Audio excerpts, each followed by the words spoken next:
క్రిష్, సత్య వాళ్ళందరూ హనీమూన్‌కి ఒక ప్లేస్‌కి వెళ్తూ ఉంటారు. అక్కడికి వెళ్ళి ఇలా వాళ్ళ కారు మీద ఇలా దిగుతూ ఉండగా క్రిష్ వాళ్ళ బాబాయ్ వాళ్ళని గ్రాండ్ వెల్కమ్‌తో విష్ చేస్తూ ఉంటాడు. అది చూసి అందరూ షాక్ అవుతూ ఉంటారు.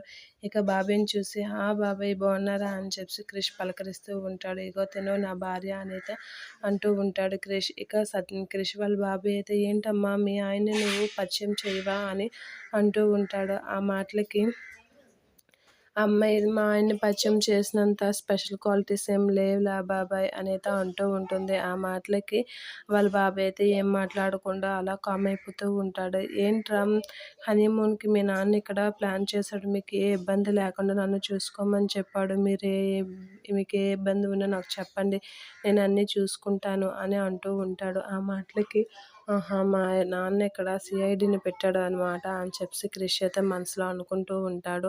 ఇక సత్య అయితే ఏంటి కోట్ల గట్టిదానిలాగే ఉన్నట్లుగా ఉంది అని చెప్పి వాళ్ళ బాబాయ్ అనుకుంటూ ఉంటాడు. ఇక క్రిష్‌తో వాళ్ళ బాబాయ్ అంటూ ఉంటాడు, ఏంట్రా మీ ఇద్దరిది లవ్ మ్యారేజ్ అన్నాడు నాన్న నిజమేనా అని అంటూ ఉంటాడు. ఆ మాటలకి నిజంగా లవ్ మ్యారేజ్ బాబాయ్ మాది, చూసావా మేము ఎంత అన్యోన్యంగా ఉన్నామో అని క్రిష్ అయితే సత్యని లాగి హగ్ చేసుకుంటూ చూపిస్తూ ఉంటాడు. ఆ మాటలకి కనిపిస్తుంది లవ్ మ్యారేజేలే అని చెప్పి అంటూ ఉంటాడు.